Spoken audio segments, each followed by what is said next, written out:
फिर यूं देख शाम को बुला ले दावत पे। ध्यान दो, उपसर्ग यही तो चल रहे थे। उपसर्ग की चर्चा की थी ना, धुंधला सा याद है? होली का प्रभाव है, टेस्ट का प्रभाव है, या फिर मुझे कम दिखने लग गया? टेस्ट का प्रभाव ज्यादा है साहब, है ना। अब ये परोपकारी प्रवृत्ति के थानाधिकारी हैं जो इस बार आपको वैकेंसी छोड़ रहे हैं कि हम तो पेपर ही नहीं देंगे साहब। आपको पता ना, एग्जाम हॉल में भी 100% उपस्थिति नहीं होती, तो वो यहीं से शुरुआत होती है। हिंदी में कहावत है, पूत के पग तो पालने में ही दिख जाते हैं। जब यहीं पेपर नहीं दे रहे तो वहाँ क्या उम्मीद करें? ठीक है, ये वे हैं जो घर वालों जबरदस्ती धक्का देके कि 10 महीने तक तुम्हारी शक्ल देख देख के पक गए हम, निकलो यहाँ से, और उनको भगा दिया था, है ना। कुछ नहीं हो रहा, अभी तो उपसर्ग हो रहे हैं, शब्दांश होते हैं। जल्दी जल्दी लौट कर आओ।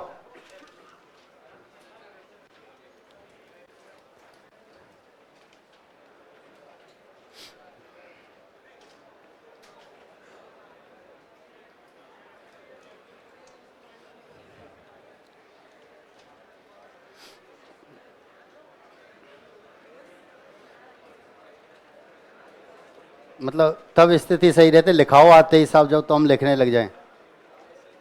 उपसर्ग शब्दांश होते हैं, मूल शब्द के पहले जुड़ते हैं, उनके अर्थ में परिवर्तन करते हैं या फिर विशेषता लाते हैं। यही तो बताया था। शब्दांश हैं, मूल शब्द के पहले जुड़ेंगे, उनके अर्थ में परिवर्तन करेंगे या फिर विशेषता। कितने वेद हैं? कितने वेद हैं? 3। संस्कृत के उपसर्ग, हिंदी के उपसर्ग और विदेशी उपसर्ग। संस्कृत के उपसर्गों की संख्या निश्चित होती है 22, और ये 22 हमको याद रखने होते हैं। ये 22 हमको याद रखने होते हैं। यदि 22 उपसर्ग के नाम हमें याद होते हैं तो कितना भी कठिन पद हमारे सामने आए, हम हर बार सही उत्तर पर होते हैं। यहाँ शर्त एक ही होती है कि 22 के 22 नाम याद होने चाहिए। हिंदी के उपसर्ग और विदेशी उपसर्ग ना के बराबर पूछे जाते हैं, क्योंकि ये संधियुक्त पद नहीं बनाते। सिर्फ संस्कृत के उपसर्ग ही संधियुक्त पद बनाते हैं। इन्हें अलग करने के लिए विच्छेद करना पड़ता है। सही विच्छेद, सही उपसर्ग, अन्यथा गलत हो जाया करता है, याद रखना। ठीक है, अब प्रश्न कैसे पूछे जाते हैं, एग्जाम हॉल में कैसी शक्ल हमको देखने को मिल सकती है, हम उसकी चर्चा करेंगे। ठीक है, तो पेन कॉपी तो बंद रखो, पहले समझ लो ये एग्जाम हॉल है, यहाँ आपको कैसे कैसे प्रश्न देखने को मिलेंगे उपसर्ग से संबंधित। मैंने आपसे कहा हिंदी व्याकरण का सबसे सरल बिंदु होता है उपसर्ग। ठीक है, और गलती भी वहीं से होती है। जो ज़्यादा सरल होता है गलत वहाँ हो जाया करता है, याद रखना। पहला तरीका प्रश्न पूछने का, पूरा पद लिख कर देगा और उपसर्ग अलग करवाएगा। पहला तरीका प्रश्न पूछने का, पूरा पद लिख कर देता है, फिर पूछा जाता है बताओ इसमें कौन सा उपसर्ग है।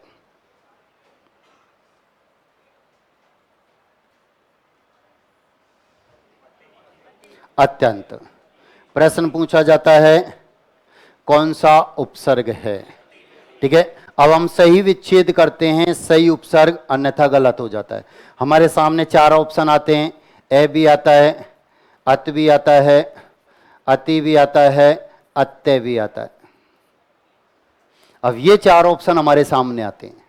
अब हम सही विच्छेद करते हैं। मैंने आपको बताया उपसर्ग में संधि के सभी नियम काम करते हैं, प्रत्यय में संधि का कोई भी नियम काम नहीं करता है। ठीक है, अब हम सही विच्छेद कर रहे हैं, सही उपसर्ग अन्यथा गलत। ठीक है, अति प्लस अंत, तो हमारा उत्तर। और हम सही विच्छेद नहीं कर पाएंगे तो हमारा उत्तर भी गलत हो जाएगा, याद रखना। तो पहला तरीका प्रश्न पूछने का, पद लिख कर दिया, उपसर्ग अलग करवाया।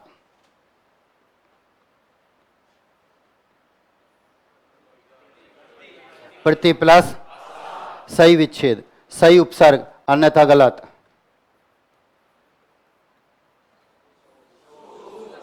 सु प्लस आगत, सही विच्छेद, सही उपसर्ग, अन्यथा गलत। परि प्लस सही विच्छेद हो रहा है, सही उपसर्ग, अन्यथा गलत। अनु प्लस ऐसण 5 लाख का उदाहरण है, बताया था मैंने आपको। 5 लाख का उदाहरण 1 सितंबर 2013 को कृषि पर्यवेक्षक के पेपर में ये उदाहरण पूछा गया था। एक बालक का फोन आया, सर अन्वेषण का संधि विच्छेद क्या होगा?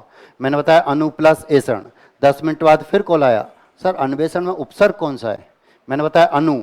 फिर मुझे याद है आज तो एग्जाम चल रहा है, कुछ मारुति सीधे एग्जाम हॉल से संपर्क बना रहे थे। मोबाइल स्विच ऑफ किया और शाम को पता लगा पेपर 5-5 लाख रुपए में बिक चुका है।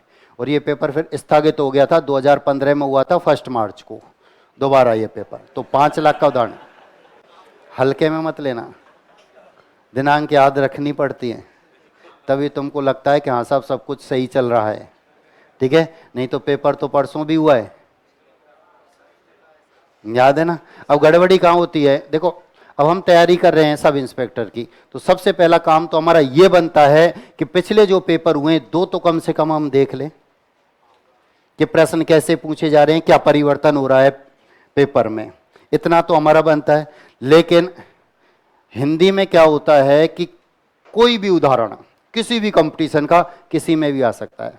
पटवारी का उदाहरण भी यहाँ आ सकता है, आरएस का भी आ सकता है, आरजेएस का भी आ सकता है, जेएलओ का भी किसी का भी आ सकता है, ठीक है। तो पिछले पेपर तो कम से कम हम देख लें, जो पिछले पेपर हुए हैं वे हमारी जानकारी में होने चाहिए, हिंदी के प्रश्न गलत नहीं होते, ठीक है। तो मैंने एक बात और आपको बताई थी, धुंधला सा याद होना चाहिए कि अधिकांशतः उदाहरण यर्ण संधि से होते। मैंने कहा अधिकांशतः, हमेशा नहीं, अधिकांशतः उदाहरण यर्ण संधि से होते।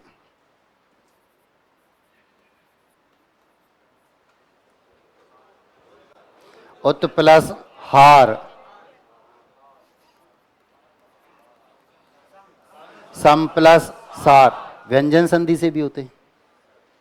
मैंने कहा अधिकांशतः उदाहरण जो होते हैं वो यर्ण संधि से होते हैं। ये बीच बीच में कहां से गए 19, 29 क्या बताना है इसमें, कौन सा समास है? एक कम का अभाव जिसमें आता है अव्ययी भाव के अंतर्गत आता है, उपसर्ग दे रखा है, अव्ययी भाव जब नहीं आएगा तो दिगु में जाएगा, ठीक है। उपसर्ग वाले पद सभी कहां गए थे? अव्ययी भाव में। और ये ऑप्शन में नहीं आता फिर दिगु में जाता है, तो आप पीछे लौट के चले जाते हो, ध्यान दो। तो एक तरीका हमारे सामने आया कि पूरा पद लिख कर दिया, ध्यान देना, पूरा पद लिख कर दिया और उपसर्ग अलग करवाया। दूसरा तरीका प्रश्न पूछने का, जब वह प्रश्न हिंदी के उपसर्ग या विदेशी उपसर्ग से पूछता है, तब हमारे सामने प्रश्न लिखकर आता है कि निम्न में उपसर्ग रहित पद है, उपसर्ग रहित पद।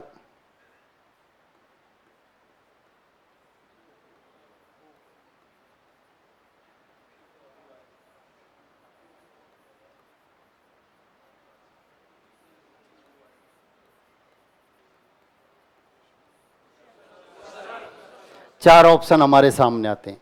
प्रश्नता उपसर्ग रहित पद। अब कैसे पता लगाते हैं? जो उपसर्ग होता है उसको हटा दो, मूल शब्द शेष बचना चाहिए। उपसर्ग की परिभाषा में अभी मैंने आपको बताया कि शब्दांश होते हैं लेकिन मूल शब्द से पहले, मूल शब्द से पहले जुड़ते हैं। यदि हम उपसर्ग को निकाल देंगे तो मूल शब्द तो हमारे सामने शेष रहेगा, मूल शब्द तो हमारे सामने बचेगा। अब इनमें जो उपसर्ग है वो हमने हटा दिया, अब मूल शब्द हमारे सामने शेष बचना चाहिए। पुत्र, ख्यात, रीति, यह मूल शब्द नष्ट हो गया। यदि उपसर्ग के अलग करने पर मूल शब्द नष्ट होता है, रंग बेचने वाले हैं क्या होली पे? ध्यान दो, यदि उपसर्ग के अलग करने पर मूल शब्द नष्ट हो जाता है तो फिर वह उपसर्ग का काम नहीं करता, वह अपने आप में ही मूल शब्द होता है, याद रखना। जैसे ही हम उपसर्ग को अलग करते हैं और मूल शब्द नष्ट हो जाता है तो फिर वह उपसर्ग का काम नहीं करेगा, वह अपने आप में ही मूल शब्द होता है। जैसे ही हमने उपसर्ग को अलग किया मूल शब्द नष्ट हो गया, इसका मतलब ये उपसर्ग का काम नहीं करेगा, ये अपने आप में ही मूल शब्द है।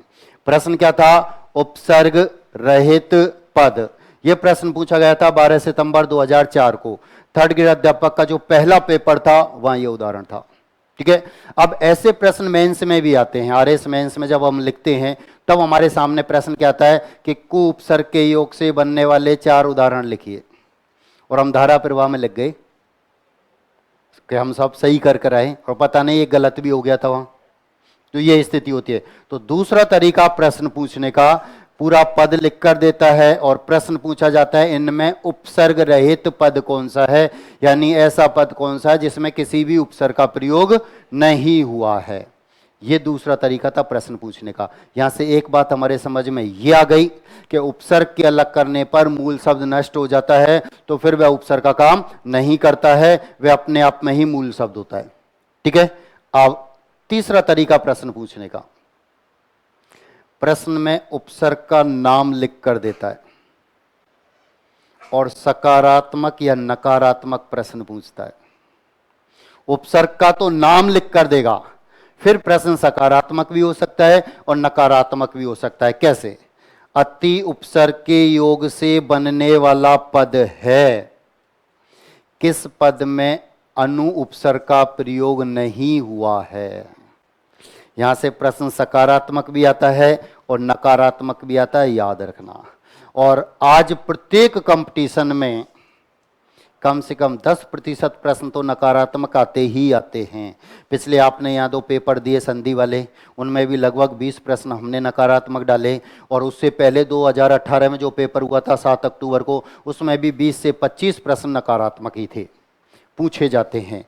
तो यहाँ भी प्रश्न नकारात्मक पूछे जाने की संभावनाएं ज़्यादा होती हैं कि किस पद में प्रति उपसर्ग का प्रयोग नहीं हुआ है, या वि उपसर्ग के योग से बनने वाला पद कौन सा है।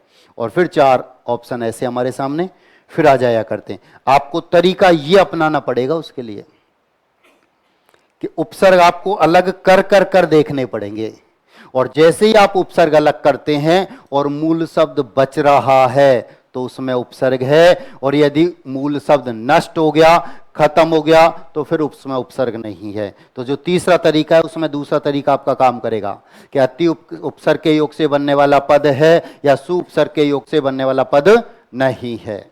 यह तीसरा तरीका था प्रश्न पूछने का। चौथा तरीका प्रश्न पूछने का जो कि अब प्रचलन में है, जहां से अब प्रश्न पूछे जा रहे हैं, क्या है ध्यान देना। चौथा तरीका बता रहा हूं, वह पद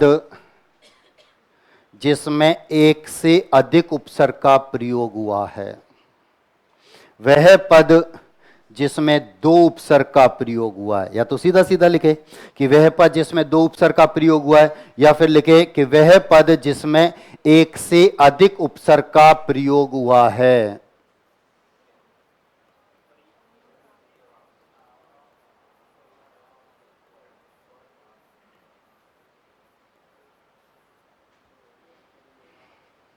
दो 2011 सब इंस्पेक्टर में था यह उदाहरण। प्रश्न था वह पद जिसमें एक से अधिक उपसर्ग का प्रयोग हुआ है, या सीधा भी लिख सकता है वह पद जिसमें 2 उपसर्ग का प्रयोग हुआ है। ऐसे प्रश्न आजकल पूछे जा रहे हैं, ये प्रचलन में है, याद रखना। ऐसे प्रश्न हमारे सामने आते हैं और हमारे दिमाग में उपसर्ग एक ही होता है, बस एक पद है इसमें एक उपसर्ग होगा, निकालो अलग हो जाओ, और गड़बड़ हो जाती है। ठीक है, ये चौथा तरीका। पांचवा तरीका प्रश्न पूछने का, जैसा कि अकाउंटेंट भर्ती 2011 में पूछा गया था। 2011 के बाद ये जूनियर अकाउंटेंट हो गया था। 2011 तक तो प्रॉपर अकाउंटेंट की भर्ती हुआ करती थी, वो 2013 से जूनियर अकाउंटेंट हो गया था, याद रखना। तो 2011 में जो पेपर हुआ था उसमें प्रश्न पूछा गया था, ध्यान देना, वह पद जिसमें 2 से अधिक उपसर्ग का प्रयोग हुआ है, वह पद जिसमें 2 से अधिक, और उदाहरण दिया था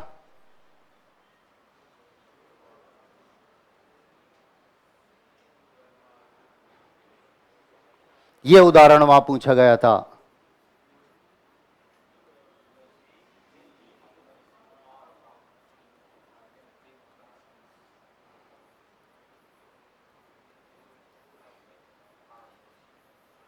मूल शब्द। कठिनता क्या? अभी तो है, लेकिन आपको 22 के नाम याद हो जाएंगे तो कठिन नहीं रहेगा, चाहे कितना भी कठिन पद आए फिर तो कोई फर्क नहीं पड़ेगा। शर्त है 22 उपसर्ग के नाम याद होने चाहिए। यदि आपने 22 के नाम याद है, कितना भी कठिन पद आए, कितना भी दुर्व्यवहार करे, वो कोई फर्क नहीं पड़ेगा। ठीक है, हम सतर्क हैं, तो हम तैयार है। तो यह प्रश्न पूछा गया 2011 में। ठीक है, अब हमारे सामने भी प्रश्न आया था ये 2018 में। सब इंस्पेक्टर का एक पेपर हुआ था 7 अक्टूबर को। उसमें भी ये प्रश्न पूछा गया था कि वह पद जिसमें 2 से अधिक उपसर्ग का प्रयोग हुआ है। उदाहरण था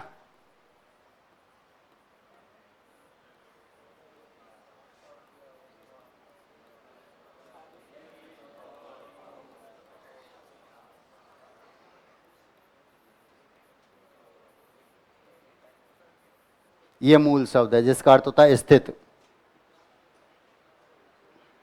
7 साल बाद प्रश्न दोबारा लौट कर आया, 7 साल बाद। उदाहरण ही तो बदला है। 7 साल। अब हमारे मन में उपसर्ग को लेके एक उपसर्ग घूमता है बस, कि एक उपसर्ग पूछेगा कोई सा भी और हम निकालेंगे, आसानी से अलग कर देंगे। नहीं साहब, हम एक बस में बैठे हुए हैं, अपने मोबाइल में व्यस्त हैं, यही तो करते हैं। बस में कहीं सफ़र कर रहे होते हैं, मोबाइल में व्यस्त रहते हैं। हम बस में सफ़र कर रहे हैं, मोबाइल में व्यस्त चल रहे हैं, किसी भी काम में व्यस्त चल रहे हैं, गांव में घूम रहे हैं कि सब हाँ जाएंगे, 4 दिन की छुट्टी मिलेगी तो सरसों भी काटनी है, ये भी करना है। सो कुछ कुछ दिमाग में चलता रहेगा। बस ने ब्रेक लगाए, आगे आ गए एकदम। कई का तो मोबाइल ही होता है कि नहीं। दूसरे दिन फिर उसी बस में बैठे, दूसरे दिन उसी जगह आकर फिर ब्रेक लगा, फिर मोबाइल छूटा, फिर आगे आए। तीसरे दिन तो सतर्क हो गए कि यहां ब्रेकर है, यहां ब्रेकर है, बस वाला ब्रेक लगाता है, और हम सतर्क हो गए। अब तक हमारे दिमाग में क्या था, एक उपसर्ग पूछा जाएगा। अब हमारे दिमाग में ये भी आ गया, 1 से अधिक भी पूछ सकता है, 2 से अधिक भी पूछ सकता है। तो हम तैयार होते हैं, सतर्क होते हैं। पूछ के तो देख, हम भी तैयारी करके आए। और जब हमें पता नहीं होता कि 1 से अधिक या 2 से अधिक भी पूछ सकता है, तो हम एक ही उपसर्ग निकालते हैं और आगे बढ़ जाते हैं, और ऐसे प्रश्नों का उत्तर नहीं दे पाते। 2007 में, 2011 में जिन्होंने ये पेपर दिया था, 2018 में वो कंपटीशन में नहीं थे, 7 साल हो गए। तो उनके लिए पेपर कैसा लगा? नया है। जबकि मैं आपको बता चुका हूं, हिंदी में कुछ भी नया नहीं आता। प्रश्न घूमते हैं बस, किसी कंपटीशन में कोई सा, किसी कंपटीशन में कोई सा। अब आप सब इंस्पेक्टर की तैयारी कर रहे हैं, तो क्या जूनियर अकाउंटेंट के पेपर आपने आज तक खोलकर देखे? पटवारी के पेपर खोलकर देखे? आरएस के पेपर खोलकर देखे? कहीं चर्चा ही नहीं की, देखे ही नहीं। जबकि प्रश्न किसी का भी किसी में पहुंच सकता है, याद रखना। तो 7 साल बाद दोबारा से प्रश्न हमारे सामने लौट कर आया।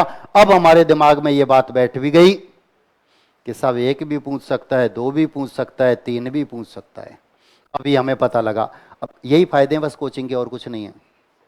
नहीं तो आप गाइड खरीदेंगे, उपसर्ग प्रत्यय लिखे हुए हैं, यहाँ उपसर्ग लिखे हैं, यहाँ अर्थ लिखे हैं, यहाँ 10-5 उदाहरण लिखे हुए हैं। वो तो 6ठी क्लास की प्रक्रिया मैं भी कराऊंगा, इनके बाद मैं भी लिखाऊंगा भाई कि ये उपसर्ग हैं, ये इसका अर्थ होता है, ये इनके उदाहरण है, भाई देख लेना। लेकिन उसने तो प्रश्न पूछे 2 से अधिक, तब हम घूम गए। ये तरीका 5वां प्रश्न पूछने का, और पूछा भी जाता है और प्रचलन में भी है, खूब पूछे जा रहे हैं। अब याद रखना, पिछले ही पेपर का उदाहरण है, तो हमारे दिमाग में तो ये सबसे पहले आना चाहिए।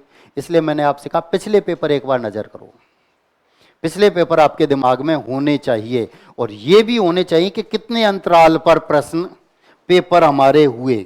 यानी पहला पेपर हमारा 2011 में हुआ, उसके ऑब्जेक्टिव, पहला ऑब्जेक्टिव 2011 में, दूसरा 2016 वाला था जो 18 में हुआ। ठीक है, 7 साल के अंतराल के बाद पेपर हुआ, फिर अब वो पेपर हो रहा है। तो 7 साल में प्रश्न कितना घूमा, तो 3 साल में कितना घूमेगा, ये आपके दिमाग में यदि पिछले पेपर रहेंगे तो एक बार में ही बेड़ा पार हो जाएगा। नहीं तो एग्जाम हॉल में पृथ्वी घूमती है, ये आप जानते हैं। चाहे पेपर गर्मी में चाहे सर्दी में, पसीने नहीं सूखते उस समय, ये स्थिति होती है। और ऐसा इच्छा होता है पेपर छोड़ो और निकलने दो साहब, हम तो हो गया जितना होना था, ये स्थिति वहाँ होती है। तो ये भी तरीका आपके सामने। आ रहा है समझ में? नहीं आ रहा? ये कठिन लग रहा है आपको? ये कठिन नहीं है।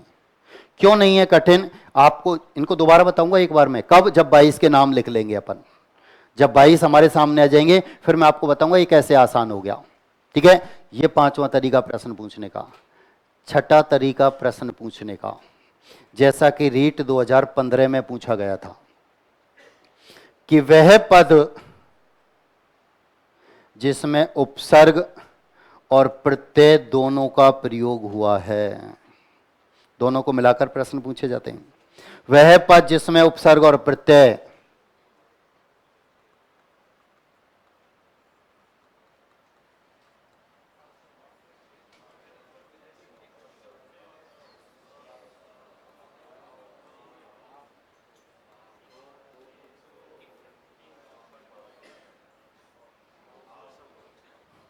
वह पद जिसमें उपसर्ग और प्रत्यय दोनों का प्रयोग हुआ है, याद रखना।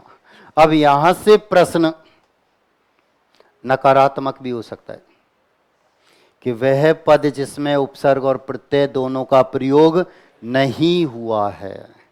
वह पद जिसमें उपसर्ग और प्रत्यय दोनों का प्रयोग नहीं हुआ। अब किसी एक को हटाएगा, याद रखना, चाहे उपसर्ग निकाल दे चाहे प्रत्यय निकाल दे। उपसर्ग भी हटा सकता है, प्रत्यय भी हटा सकता है, दोनों नहीं हटाएगा, एक तो रहेगा, एक तो रहेगा, ये निश्चित है। ठीक है? याद रखना विशेष तौर पर। तो ये पूछा गया था रीट में 2015 में। तो वह पद जिसमें उपसर्ग और प्रत्यय दोनों का प्रयोग हुआ है, याद रखना, नकारात्मक भी प्रश्न हो सकता है। ये छठा तरीका था प्रश्न पूछने का जो पूछा जा चुका है। सातवां तरीका प्रश्न पूछने का जिसकी संभावनाएं अब ज्यादा प्रबल हैं, याद रखना, ध्यान दो। उपसर्ग और प्रत्यय तो बहुत पूछ लिए, मूल शब्द बताओ। उपसर्ग और प्रत्यय तो बहुत पूछ लिए, मूल शब्द बताओ, यानी किसके आगे पीछे जुड़े हुए हैं वे पद बताओ हमें। तो वे शब्द, यानी सब उपसर्ग निकालो, सब प्रत्यय निकालो और मूल शब्द बताओ किसके साथ जुड़ा हुआ है।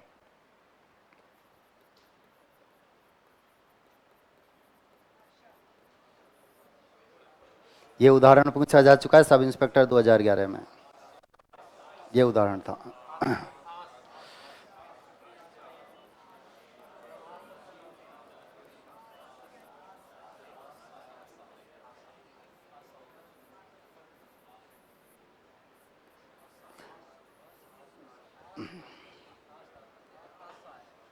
ध्यान दो, बोर्ड पर आओ। मैंने आपको बताया उपसर्ग में संधि के सभी नियम काम करते हैं, प्रत्यय में संधि का कोई भी नियम काम नहीं करता। उपसर्ग में संधि के सभी नियम काम करेंगे। ये यण संधि है, ये यण संधि है, यह से पहले आधा वर्ण है। यण संधि की पहचान, यह वे से पहले आधा वर्ण आता है, तो यह से पहले आधा वर्ण, ये यण संधि है। तो संधि के नियम ने तो यहां काम किया है। प्रत्यय का नियम काम करता तो आ और ई मिलकर ए बनाते गुण संधि से। ए आ के बाद ई आए तो दोनों के स्थान पर, यही तो पढ़ा था गुण संधि में। तो प्रत्यय में संधि के नियम काम नहीं करते, सिर्फ उपसर्ग में संधि के नियम काम करते हैं, ये याद रखना। ठीक है? ये मूल शब्द है। देखो ये रहा शब्द आपके सामने।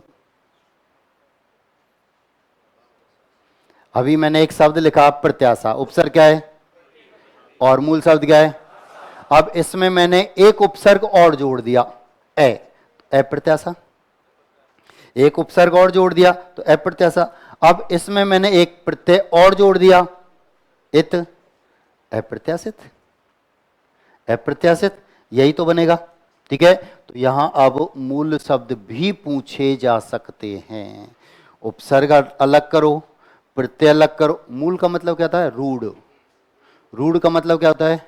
जड़, जिसमें कोई मिलावट नहीं होती, यानी जो अन्य शब्दों के योग से मिलकर नहीं बना होता है और एक निश्चित अर्थ के लिए प्रसिद्ध हो जाता है, वह हमारा मूल शब्द कहलाता है, वह हमारा रूढ़ शब्द कहलाता है। याद रखना। तो यहां क्या था? यह सातवां तरीका प्रश्न पूछने का। आठवां तरीका प्रश्न पूछने का, जैसा कि जूनियर अकाउंटेंट 2015 में पूछा गया था। और प्रश्न क्या था, देखिए मैं तो ये मानता हूं सब इंस्पेक्टर वाला पेपर तो आप ले दे के देखेंगे ही, सच्चाई तो यही है। ठीक है, आधे से ज़्यादा ने मेरी वाली किताब खरीद भी ली, नहीं खरीदी वो लास्ट में खरीदेंगे, खरीदेंगे जरूर, ये निश्चित है, ये मुझे भी पता है, फिर वो पछताएंगे और खरीदेंगे। क्योंकि अभी मैं आपको पढ़ा रहा हूँ, मैं मेरे तरीके से पढ़ा रहा हूँ, मेरी किताब में मेरे तरीके से सब कुछ लिखा है, एग्जाम हॉल में जैसा पूछा जाता है वो शकल मैंने आपको बता रखी है। और दूसरी किताब आप पढ़ेंगे फिर कन्फ्यूज होंगे, ये बताएगा इसमें ये दे रखा है, ये बताया इसमें ये दे रखा है, अब ये माने या ये माने, ये माने या माने, वो असमंजस में ही रहेंगे। ठीक है, और जब यहाँ तक आ गए, सुप्रीम कोर्ट तो एसएमडी, एसएम क्या, आरएस की फैक्ट्री है, आप तो थानेदारी हो, ये याद रखना। यहाँ तो एसडीएम ही तैयार होते हैं, हर बार ही होते, तो तुम थोड़ा सा विश्वास करके किताब, इसलिए उसके मैंने आपको एक बात और बताई, किताब के पीछे वे प्रश्न हैं जो अब तक पूछे जा चुके हैं किसी ना किसी कंपटीशन में, किसी और का अभ्यास ही क्यों करें, उनका ही करो ना जो अब तक आ गए, और घूमेंगे वे बार बार। ठीक है, दोबारा लौट कराओ। 8वां तरीका बता रहा था प्रश्न पूछने का, कि वह पद जिसमें उपसर्ग संबंधी अशुद्धि है,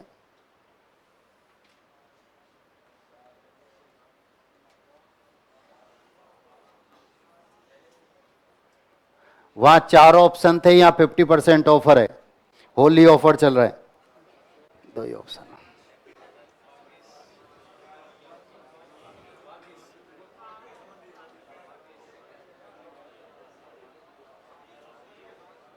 ऑनलाइन कर इसको, कहाँ गया, अब होली आ रही है, घर ही जाना है, और थोड़े से दिन रुको, है ना। हिंदी में देसी कहावत है, सावधानी हटी खीर पूरी बटी। बोर्ड पर रहो बस, सब ठीक ठाक हो जाएगा, ध्यान दो, बोर्ड पर आओ, मैं यही तो बता रहा हूं, प्रश्न का उत्तर सब जानते हैं फिर भी गलत होता है एग्जाम हॉल में, वही तरीके मैं आपको बता रहा हूं, उनसे कैसे बचा जा सकता है। अधि उपसर्ग है और आत्म मूल शब्द है। अब आप मुझे बताओ अधि का अंतिम वर्ण क्या है, जैसे आप ई को अलग करेंगे तो ध आधा हो जाएगा, ई के स्थान पर सामने जो भी स्वर उसकी मात्रा, आ की मात्रा, जो कुछ बचा। अध्यात्म शब्द होता है, आध्यात्म कोई शब्द नहीं होता।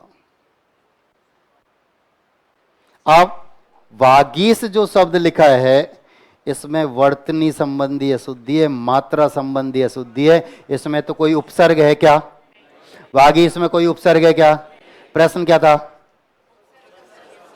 उपसर्ग संबंधी अशुद्धि, हमने प्रश्न को ही नहीं समझा। आरपीएससी ने की जारी की, ये उत्तर माना, 100-200 कॉल तो मेरे पास आ गए, सर उत्तर तो ये आरपीएससी ये मान रही, आप कहीं तो रेट लगा दें। मैंने रेट मत लगा, प्रश्न पढ़ ले, रेट मत लगा, पहले प्रश्न पढ़ ले कि उसने क्या मांगा है। ठीक है, हम गड़बड़ी क्या होती है, देखो हम कितना जानते हैं, हम कितनी नॉलेज रखते हैं, कोई मायने नहीं रखता, उसने जो पूछा है वह नहीं जानते, तो उसने जो पूछा है वह हमें आना चाहिए, हमारी नॉलेज बाकी कोई काम नहीं आएगी, डिग्रियां कोई काम नहीं आएगी, उसके द्वारा जो पूछा गया है उसका जवाब हम सही दे रहे हैं तो चयनित हो जाते। अब उसने प्रश्न क्या पूछा, कि वह पद जिसमें उपसर्ग संबंधी अशुद्धि है, और कितनी अशुद्धि है मुझे इनसे कोई लेना देना नहीं, मुझे तो सिर्फ वही पद ढूंढकर बताओ, चाहे पूरा पेपर गलत है, मुझे इससे, मेरा इससे कोई संबंध नहीं, मुझे तो वह पद बता दो जिसमें उपसर्ग की अशुद्धि है। हमारा सिलेक्शन होता है, हमारा चयन होता है, डॉक्यूमेंट्स चेक होंगे, होंगे या नहीं, अरे होंगे या नहीं, होंगे ना। मिनिमम योग्यता क्या है, स्नातक, तो आपकी स्नातक की एक डिग्री देखेगा, मार्कशीट देखेगा, दूसरी 10th की देखेगा, 10th की सिर्फ इसलिए देखेगा क्योंकि उसमें आपकी डेट ऑफ बर्थ है।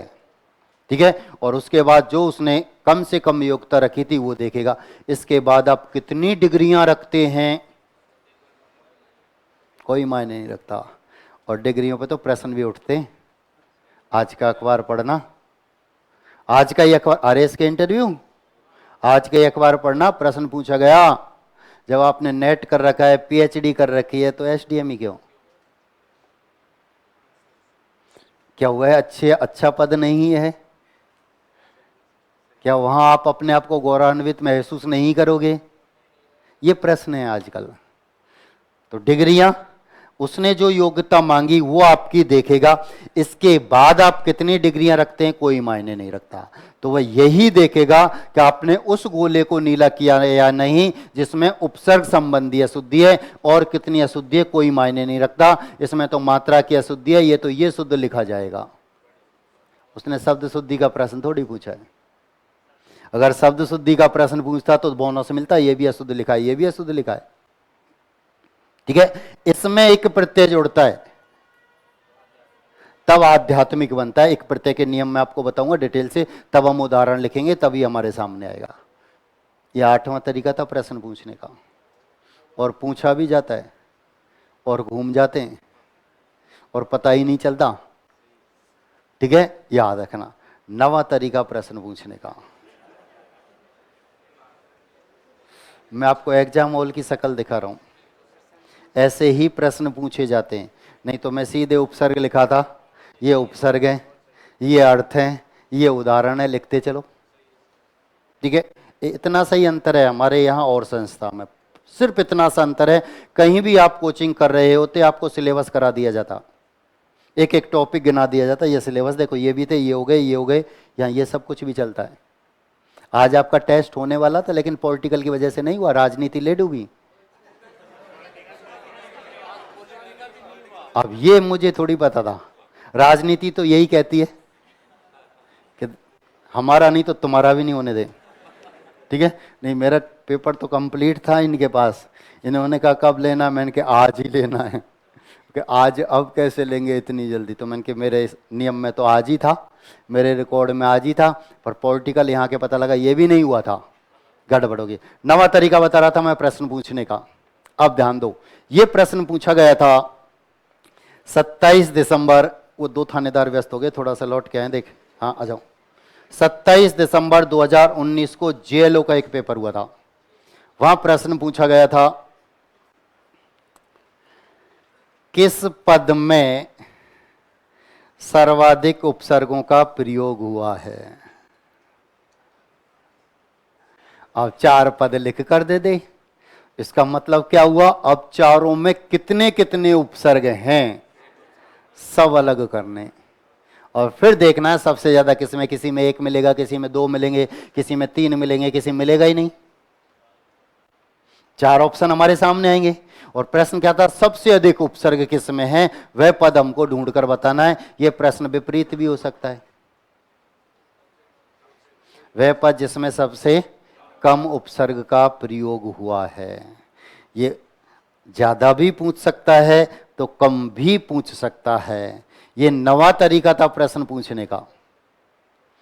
इससे ज्यादा तरीके तो वो भी नहीं अपनाएगा जितनों की हम चर्चा कर चुके हैं। ठीक है, ध्यान दो। पहला तरीका पूरा पद देकर उपसर्ग अलग करवाया। दूसरा तरीका उपसर्ग रहित पद पूछा। तीसरा तरीका उपसर्ग का नाम देकर सकारात्मक और नकारात्मक प्रश्न पूछे कि अति उपसर्ग का प्रयोग हुआ है, अनु उपसर्ग का प्रयोग नहीं हुआ है। चौथा तरीका वह पद जिसमें 1 से अधिक उपसर्ग का प्रयोग हुआ है। पांचवा तरीका वह पद जिसमें 2 से अधिक उपसर्ग का प्रयोग हुआ है। छठा तरीका वह पद जिसमें उपसर्ग और प्रत्यय दोनों का प्रयोग हुआ है। सातवां तरीका मूल शब्द क्या है, पूरा पद लिख कर दिया, मूल शब्द पूछा। आठवां तरीका किस पद में उपसर्ग संबंधी अशुद्धि है। और 9वां तरीका वह पद जिसमें सर्वाधिक उपसर्गों का प्रयोग हुआ है। इससे ज्यादा तो वह भी नहीं पूछेगा। ठीक है, लिखें थोड़ा सा, लिखो।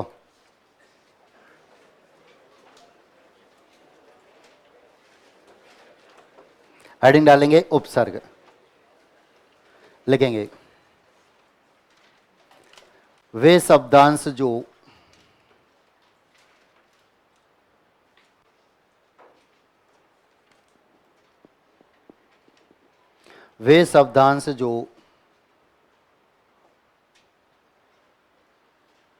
मूल शब्द के पहले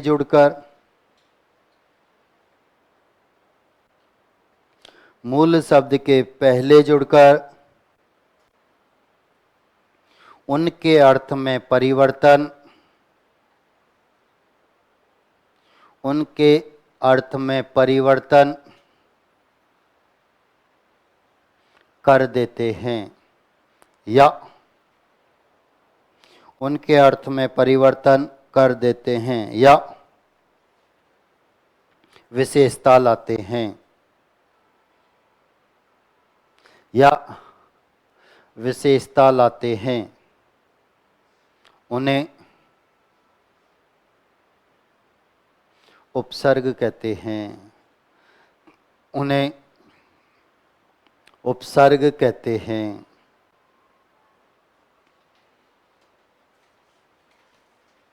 जैसे, अब ये उतार लो, जैसे जैसे समझ में आवे वैसे वैसे। ये जैसे जैसे समझ में आ रहा है वैसे वैसे उतार के छोड़ दो, दोबारा से सब समझाऊंगा। एक बार तो जैसे आपके समझ में आया वैसे उतार कर छोड़ दो।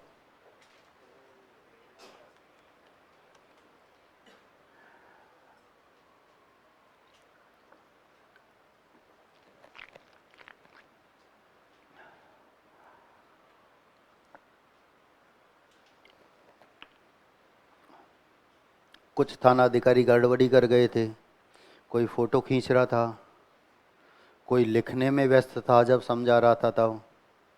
अब वो पड़ोसी की कॉपी देखेंगे।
हो गया?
अभी बताऊंगा, थोड़ी देर रुक जाओ, सब बता दो।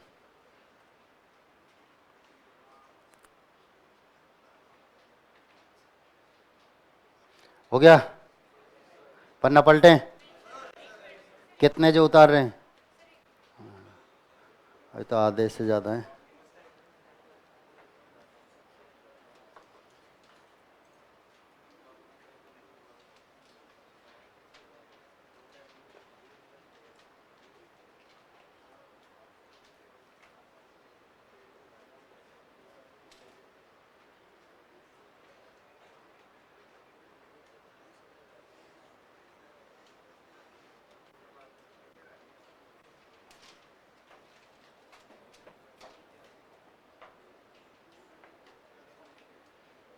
आगे वाले ही पीछे उतारते हैं, कैसे काम चलेगा?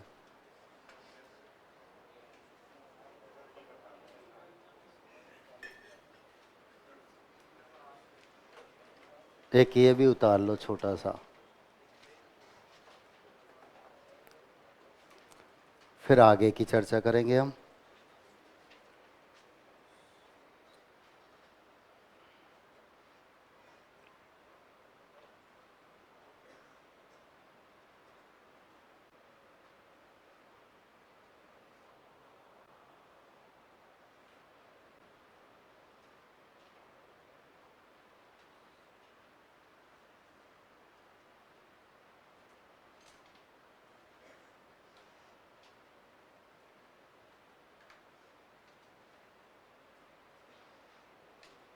हो गया? हेडिंग डालो उपसर्ग के भेद।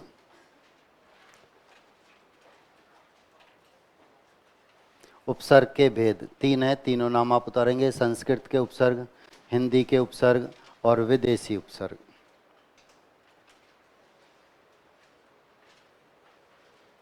संस्कृत के उपसर्ग, हिंदी के उपसर्ग, विदेशी उपसर्ग।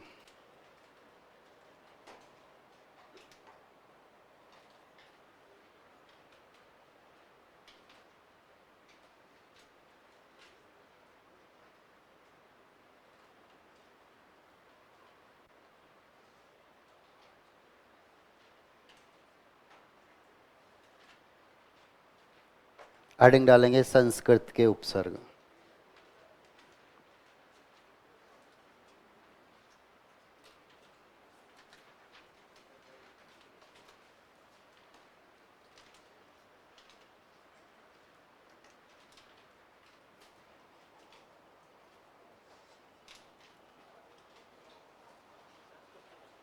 हेडिंग डालेंगे संस्कृत के उपसर्ग। ठीक है, ध्यान दो।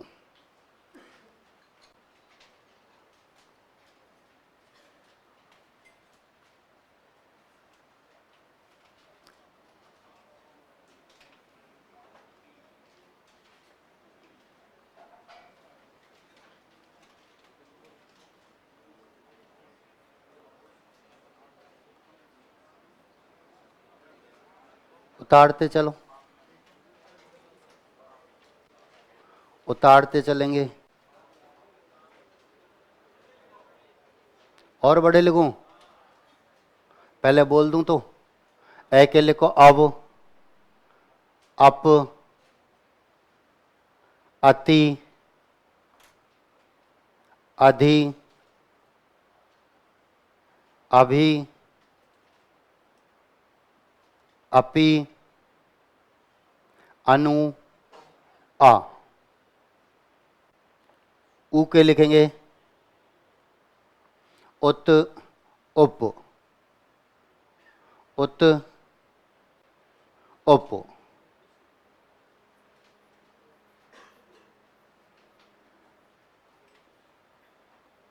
द के लिखेंगे दो, दुर, दुस, दुर, दुस।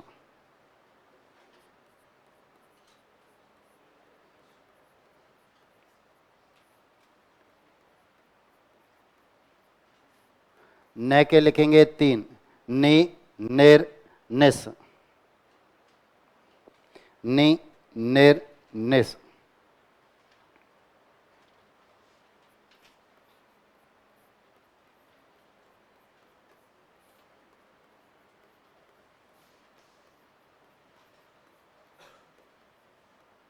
पे के लिखेंगे 4, प्र, प्रति, परा, परि।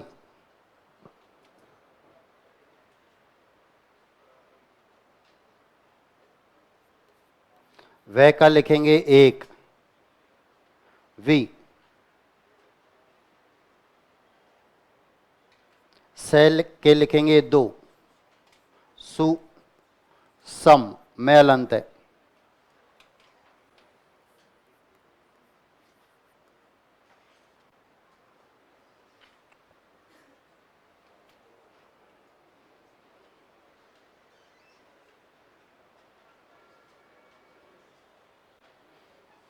ए के 8, उ के 2, द के 2, न के 3, पे के 4, व का 1, से के सब कितने हो गए?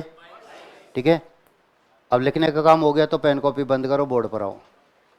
नहीं हुआ तो उतारो फटाफट।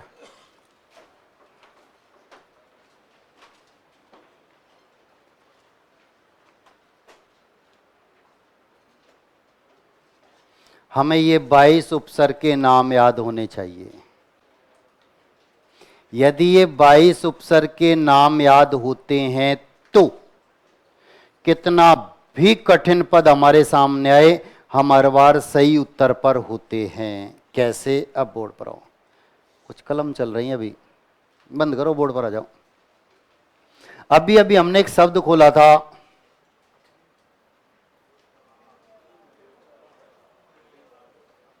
दुर्व्यवहार।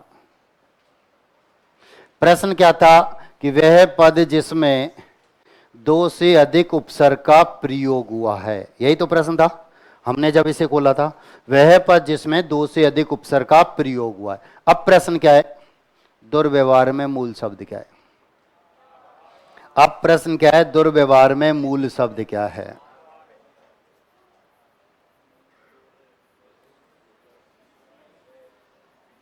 यदि हम नहीं खोलते तो सब इस उत्तर पर होते। यदि हम इसकी चर्चा नहीं करते, अकाउंटेंट भी सभी इसी उत्तर पर थे वहां पर 2011 में जब पूछा गया था। ठीक है, सब इस उत्तर पर होते। दुर उपसर्ग है, व्यवहार मूल शब्द है। यदि अब आप इसका विच्छेद कर देते हैं तो आप क्या निकालोगे विच्छेद में? यही तो निकालोगे। अब आपको 22 उपसर्ग के नाम याद हैं। अब आपको 22 उपसर्ग के नाम याद हैं। दे के कितने? 2। दे के कितने? कौन कौन से? तो ये है ही नहीं, तो इसको ऐसे डिलीट कर दोगे। ये तब संभव है जब आपको 22 के नाम याद होंगे। याद रखना, याद नहीं होंगे तो गड़बड़ हो जाएगी। ठीक है, अब आप मुझे बताओ क्या 22 में कोई एक है या नहीं? है या नहीं? कब बताओगे? जब 22 के नाम याद होंगे। नहीं होंगे तो नहीं बता पाएंगे, क्योंकि ऑप्शन में तो ये भी आएगा और ऑप्शन में ये भी आएगा। ऑप्शन में दोनों आएंगे। मैंने आपको बताया संधि उपसर्ग में संधि के सभी नियम काम करते हैं। सही विच्छेद सही उपसर्ग अन्यथा गलत। आपने विच्छेद किया, ये होता भी यही है। ठीक है, लेकिन ये उपसर्ग नहीं होता है। अब ये उपसर्ग नहीं होता और उपसर्ग होता है ये, तो आपके पास दूसरा ऑप्शन यही बचा, यही निकालोगे। अब हमारे सामने मूल शब्द क्या बच रहा है? व्यवहार। क्या बच रहा है? मैंने आपको बताया था अधिकांशतः उदाहरण यण संधि से होते हैं। अब यण संधि की पहचान क्या है? यह वह से पहले आधा वर्ण। अब बताओ यह से पहले आधा वर्ण है या नहीं? मतलब यण संधि है, मतलब कोई ना कोई उपसर्ग बैठा है। और यण संधि में मैंने आपको विच्छेद का तरीका बताया कि ये और वह में जो भी स्वर है उसे उठाओ, अलग हो जाओ। ये और वह में जो भी स्वर है। अब बताओ यह में स्वर क्या है? कोई मात्रा है क्या? और जब कोई मात्रा नहीं होती तो ए होता है, तो ए को लेकर अलग हो गए। अब ये हमने किसके स्थान पर लिखा था? ई के स्थान पर। किसके स्थान पर? ई के स्थान। तो जो आधा वर्ण है उसमें ई की मात्रा। अब आप मुझे सिर्फ इतना सा बता दो, क्या 22 में कोई एक है या नहीं? है या नहीं? कब बताओगे? 22 के नाम याद होंगे। नहीं होंगे तो नहीं बता पाएंगे। अब हमारे सामने शब्द क्या बच रहा है? क्या बच रहा है? क्या 22 में कोई शकल नजर आ रही है? आ रही है या नहीं? आ रही है तो अलग करो। 22 में एक शकल और नजर आई, अलग किया। अब हमारे सामने शब्द क्या बचा? हमारे सामने शब्द क्या बचा? क्या 22 में कोई शकल नजर आ रही है? तो यही मूल शब्द है। कहने का मतलब सिर्फ इतना सा है कि जब तक 22 की शकल नजर आती है अलग करते हुए चलेंगे, मूल शब्द पर आकर गाड़ी स्वतः ही रुक जाएगी। अलग से दिमाग नहीं लगाना। जब तक आपको 22 की शकल नजर आती है आप अलग करते हुए चलेंगे, मूल शब्द पर आकर गाड़ी स्वतः ही रुकेगी। ठीक है, जब तक हमको शकल नजर आ रही थी अलग करते हुए मूल शब्द पर आकर गाड़ी रुकी। ठीक है, तो जब तक 22 की शकल नजर आएगी आप अलग करेंगे। शर्त एक है यहां, वही कि उपसर्ग के अलग करने पर मूल शब्द नष्ट नहीं होना चाहिए। शर्त है। उपसर्ग के अलग करने पर मूल शब्द नष्ट नहीं होना चाहिए। यदि उपसर्ग के अलग करने पर मूल शब्द नष्ट हो जाता है तो फिर वह उपसर्ग का काम नहीं करेगा, चाहे सकल 22 में से मिल रही है। याद रखना। एक उदाहरण और खोला तभी अभी हमने,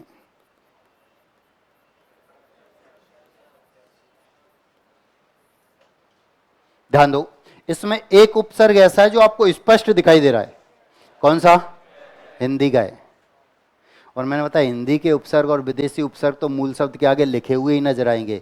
इसके और उदाहरण मैं आपको बता दूं, अभाव, अखंड, अज्ञान, अजर, अमर, सब में स्पष्ट दिखाई दे रहा है। तो ये तो हिंदी का है, संधियुक्त पद ही नहीं बनाएगा, स्पष्ट लिखा हुआ नजर आएगा।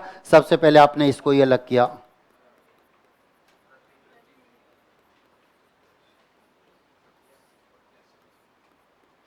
एक उपसर्ग अलग कर दिया। अब हमारे सामने शब्द क्या बचा? यह से पहले आधा वर्ण है, यण संधि है, मतलब उपसर्ग भी है। और यण संधि में विच्छेद का तरीका वही है, ये और वे में जो भी स्वर है उसे उठाओ अलग हो जाओ, ये और वे में जो भी स्वर नजर आता है उसे उठाओ अलग हो जाओ। अब बताओ ये में स्वर क्या है? कौन सी मात्रा है? आ की मात्रा, तो आ को लेकर अलग।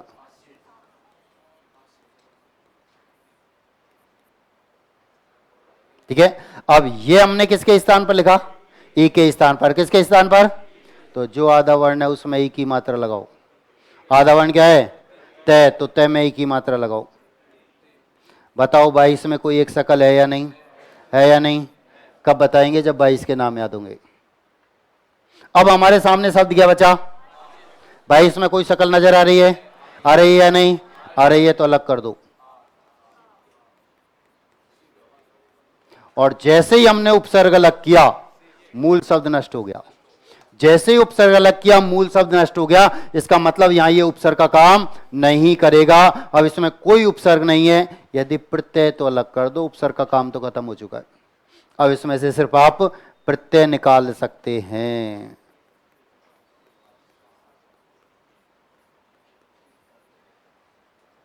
तो मेरे कहने का मतलब सिर्फ इतना सा है कि जब तक 22 की शकल नजर आती है अलग करते हुए चलेंगे, मूल शब्द पर आकर गाड़ी स्वतः ही रुक जाएगी। शर्त एक है कि उपसर्ग के अलग करने पर मूल शब्द नष्ट नहीं होना चाहिए। यदि उपसर्ग के अलग करने पर मूल शब्द नष्ट हो जाता है तो फिर वह उपसर्ग का काम नहीं करेगा, चाहे शकल 22 में से मिलेगा। ठीक है, आया समझ में? आज इतना ही, बाकी का अगली क्लास में।